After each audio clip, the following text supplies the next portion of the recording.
Okay. Round two. Who is going to join me? Round two. Live video. Here we are at 40, 50 seconds. This is round two. Hard conversations, humility, and healing resentment. Who is with me for this live? I just posted a live. I'm hoping some people are going to jump back on. I jumped on the live and it said it was already at 30 minutes. So I don't know what was going down. But for anybody that is joining me on the call today, I want to see who is here. Today we are going to talk about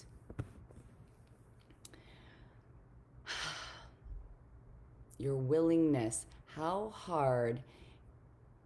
willing are you to have hard conversations? How willing are you to have hard conversations in your life? Does it scare the shit out of you? Is it easy? Does it feel nerve-wracking? Do you run from conflict? For anybody that's jumping on the call now, I want you to comment below. What are your thoughts about conflict? Are you a person that is scared of conflict, or are you a person that honors it and gets excited about conflict? What type of person are you? I want to hear for anyone that's on the call, or does having hard conversations or dealing with conflict make you want to run for the door?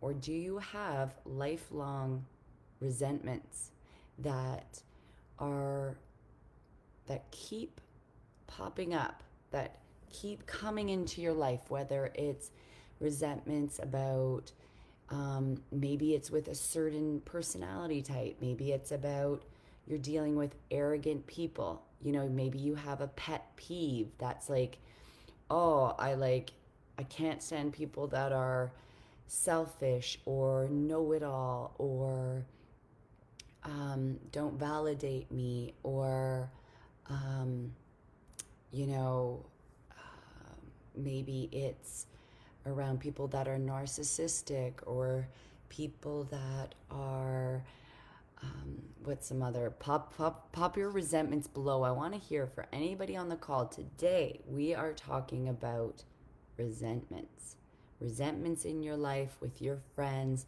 with your parents, basically unresolved issues.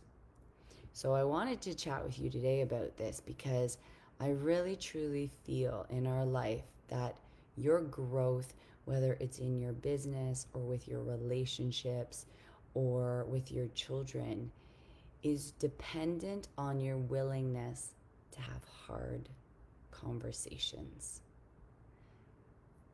How easy is it for you to speak your truth?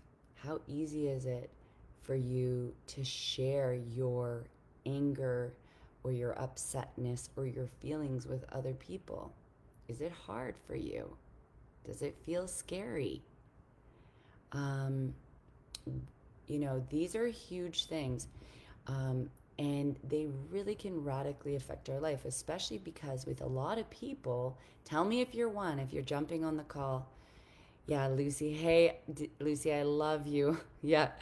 Lucy says, I hate them and I avoid them. So it's super terrifying. And it's funny. I just recently had a really had a friend of mine that's a lifelong friend, 35 years.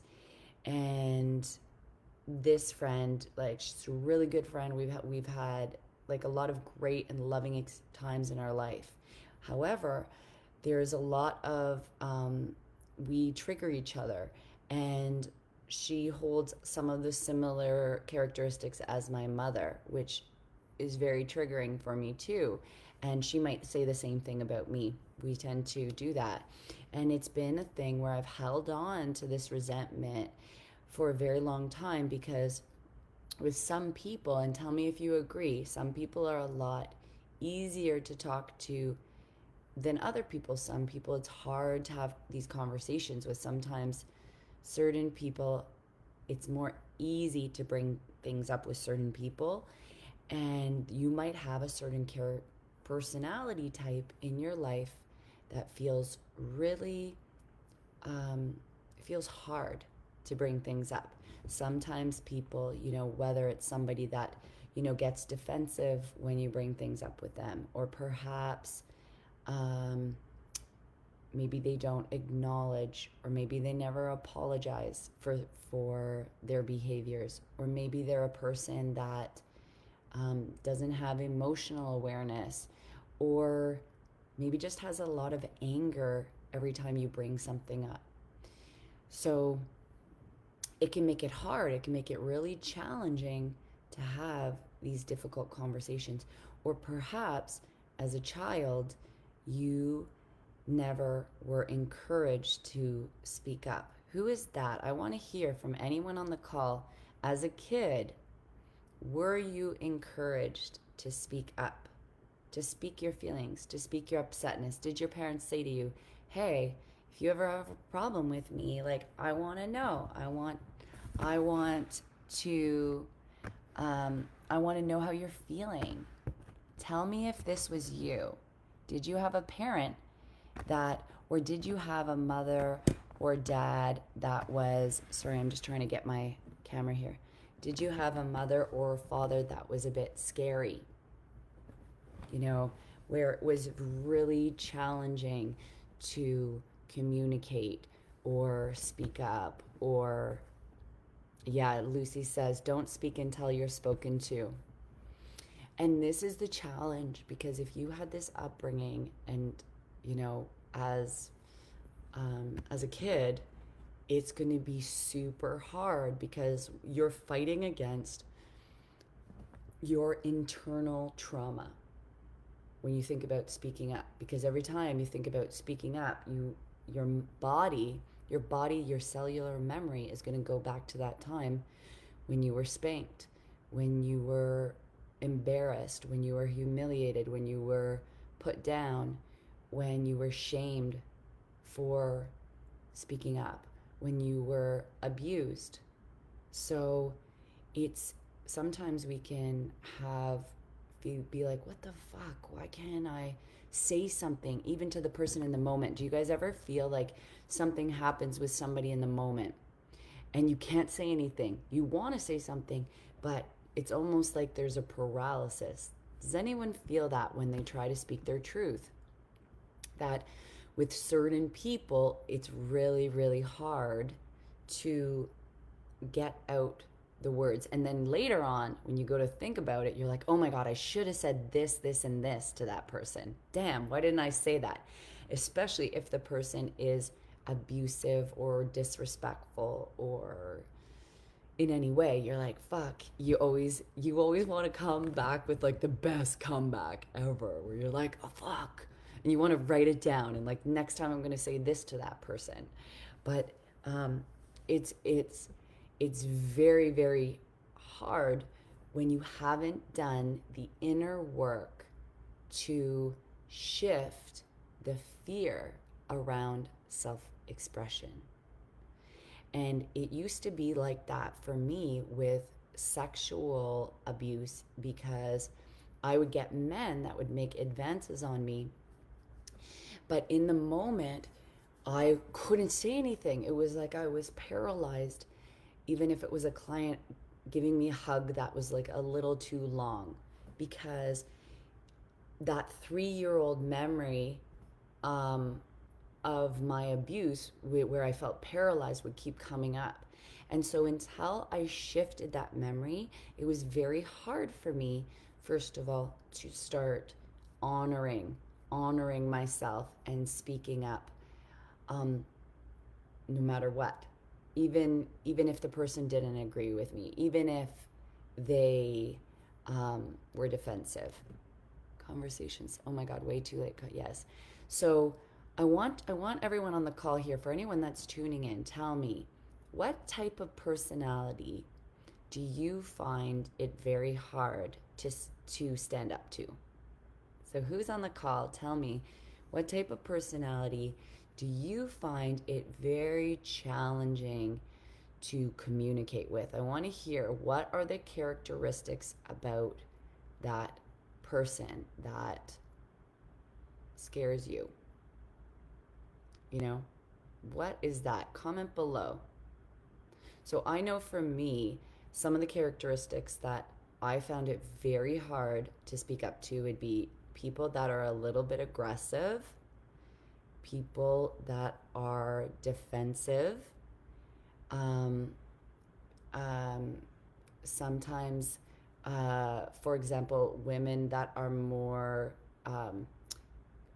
like know-it-all energy, or arrogant, or they're the boss. They don't acknowledge your feelings. You know, when you have people that don't acknowledge your feelings, that um, say that you're being crazy, or you're being dramatic, or you're being too sensitive, or all of these things. What's the trigger for you, for anyone coming on the call? Because this is the importance. It's so important, and I talk about this in my program all the time. And we were talking about this on our last call, that your willingness to have these conversations is so important. And I'm going to tell you why too. Because if you're looking for a partner, okay, if you're wanting to grow your business, let's start with a partner. In order to attract the partner that is your soulmate, is that your divine partnership, you have to heal the relationship with your parents. Doesn't mean it has to be good, but you got to stand up, you got to speak your truth, you got to do all those things. And usually what will happen in our lives is you will date your parents. Okay, you will date people that are like your parents. Maybe they're controlling, maybe they're maybe more know-it-all. And we all have aspects of these characteristics in ourselves. So I always say, sometimes, like, yes, we can blame others, but we have to also look at ourselves and see, where am I controlling? But anyhow, so we often will date people like our parents. Maybe they're too controlling, maybe they're passive aggressive. But if we never speak up and say all those things that we needed to say to our parents, as an adult, then we will keep attracting that same energy into our life. We will keep attracting the narcissists, the people that are selfish, the takers, the all of the above. And so it's super important to shift, to have these hard conversations, so you can actually manifest what you want in your life. So it was super interesting lately because, and I want to have like this view here. Super interesting lately because, so tell me, with you guys, what aspects of your parents do you date? What are the aspects of your parent? Comment below for whoever's on this call. So Lucy said, hold on, rigid, ego-driven. So those are the people that you have trouble dealing with, rigid and ego-driven. When I walked into my power and spoke up, it came with emotion and then told I'm crazy and not making sense. Yes, this is the problem when people start to speak up. It's very hard, because when you first speak up, you do feel, you are super emotional because you've been holding it in for so long. It's like it's gonna come out like an explosion sometimes the first time. Like, instead of it being calm and like saying it to somebody like, sorry, that really hurt my feelings. It's not going to come out like that. It's going to come out more like a rage initially, which can cause someone to be like, hey, you're being whatever, and then you will close up again. So it's very important to recognize in the beginning, when you're expressing your truth, that you're not going to do it perfectly. It's that you might not say it in the right way.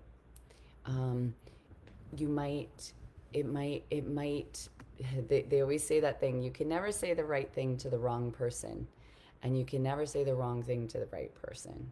So people that truly want to hear your emotions and how you feel, they, even if you say it in not the nicest way or whatever, even though, yeah, it's good to practice it, but they're going to want to know. They're going to want to know. So, people that aren't willing to listen, you really have to question the relationship. Okay, you really have to question the relationship. Um, I want to say here, so it's so important because every single time something bothers you and you don't have the hard conversation, you don't say anything about it, it like sits on your shoulder. And every single day, even you, when you see that person, you think about it. And then the next day, and then the next day, and the next day, and the next day, until you have so much weight on your shoulders. It's like every single day you're living into it. And because you're not saying anything about that upset, about that hurt, you start attracting the same types of people into your life over and over and over again until you actually honor yourself. And not just honor yourself, but honor the other person by speaking, by actually opening up the doors to a conversation that might even start to create more understanding than judgment and more clarity. Because sometimes we think people are doing things on purpose or trying to hurt us maliciously or, this kind of thing, when really everyone is innocent.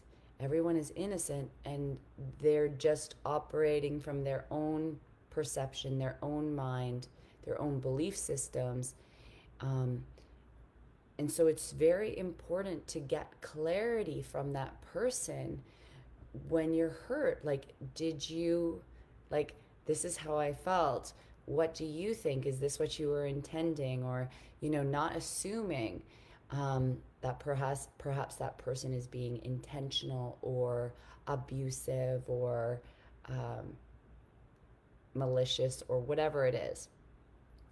So it's really important to create clarity, to open the doors to discussion so that you can actually create non-judgment and forgiveness and true deep connection, true heart connection. And I just wanted to share this story with you. So tell me, for anyone coming on the call, I carry it and hope it will just fade away. Yeah, this is the problem with, and this was the issue that came into my life, and I want to share this with you guys because it was so profound today. So write down, for anyone that's coming on the call, that's on the call now, right? Post in the chat. I want to hear, what are your resentments? Okay, what are the people's that you have the most resentments with, and do you keep attracting that energy into your life? Okay, it's usually your biggest pet peeve. What's your biggest pet peeve? So I know for me, and we talk about all this stuff in the program, we talk about how to shift our resentments, how to do the deep inner work, because you have to do the deep work to purge a lot of this pain. Okay, so I've had an issue with arrogance like my entire life, and not just arrogance, but people that don't validate me, because as a child, I wasn't validated for what I knew, for my skills, for my talents.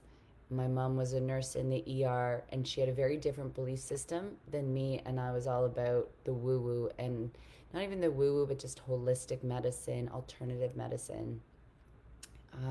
Things that really would challenge her belief systems.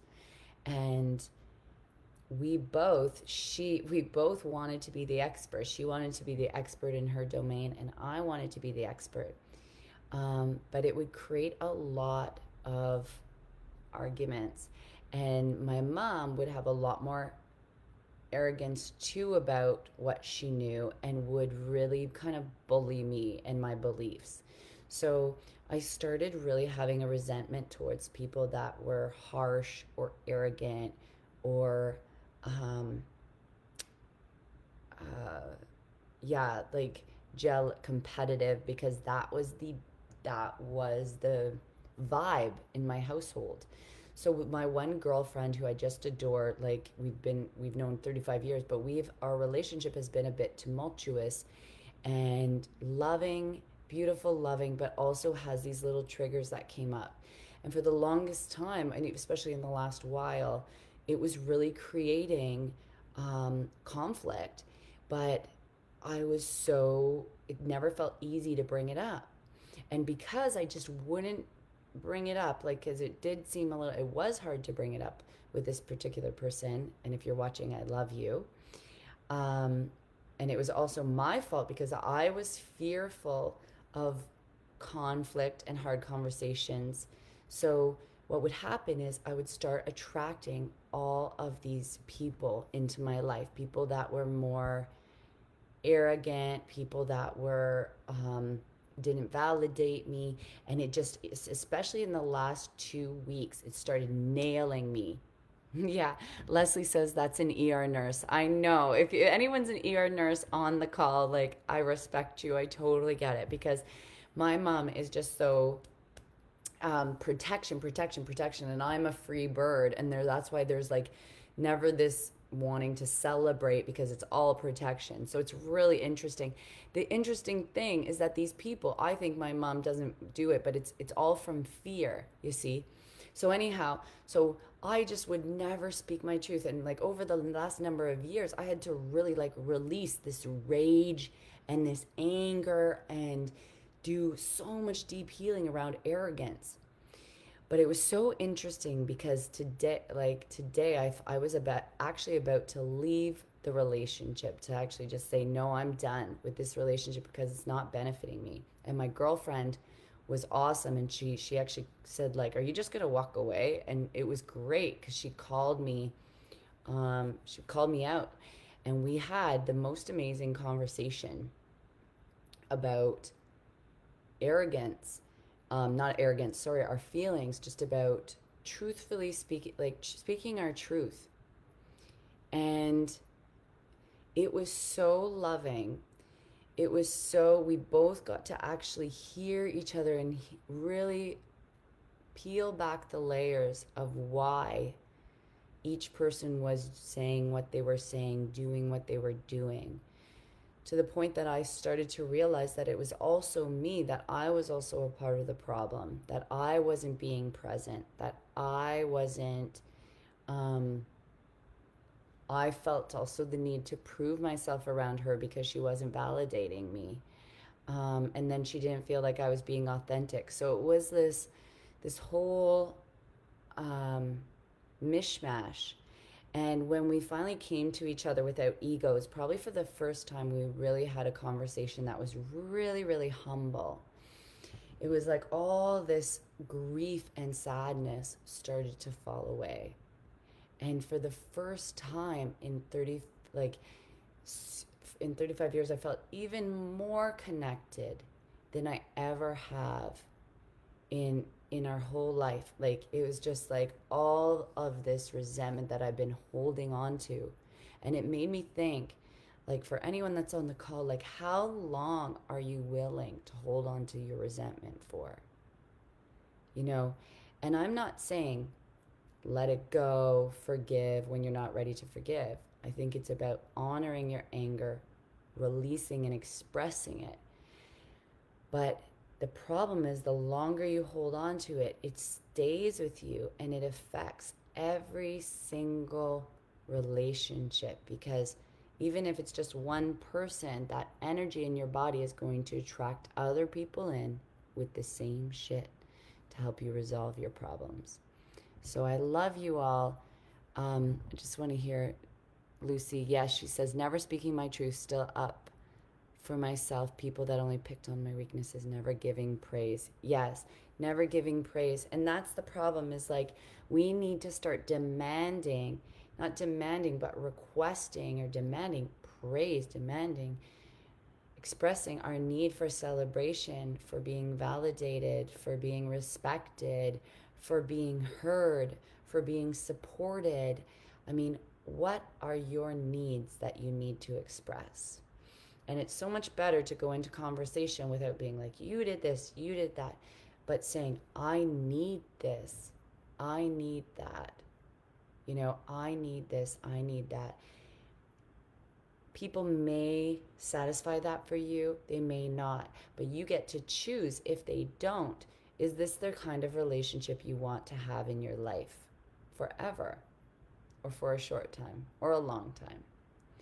So I love you all. For anybody that's really wanting to jump into the power of fearless communication, even allowing themselves to be more humble, to take responsibility.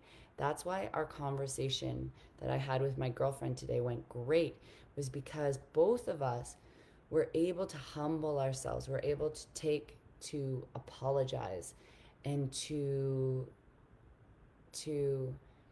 take responsibility for our half of the equation.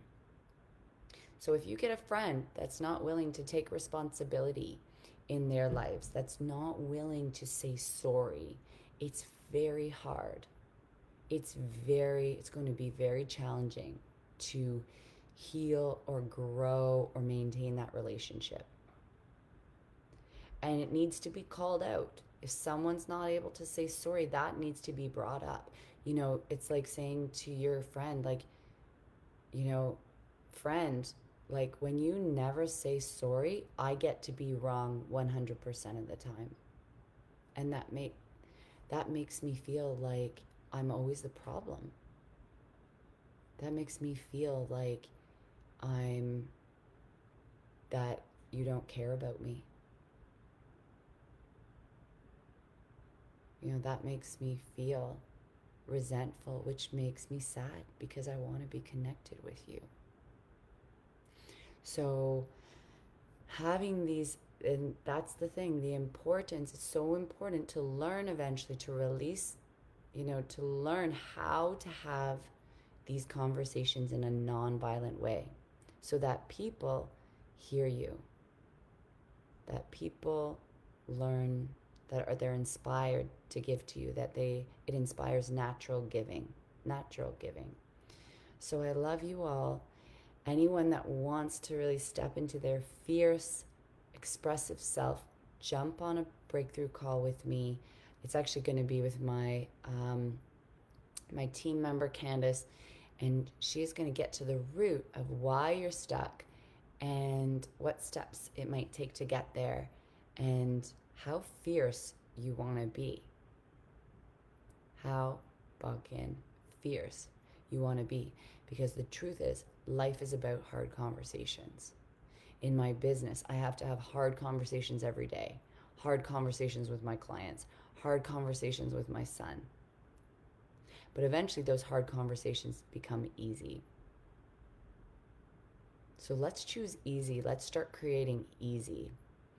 I love you all. Leslie, Lucy, thank you guys so much for being on the call. I just thought I'd pop on. I hadn't been on here for a really long time. I was doing some deep healing, but I love you all. Kudos to you. Keep working at it. It took me like 8 years to really get my voice to start to create fearless self-expression in my life. It took me a while, and now for most people in my life, I feel like I get excited whenever there's conflict. It's like, ooh, conflict.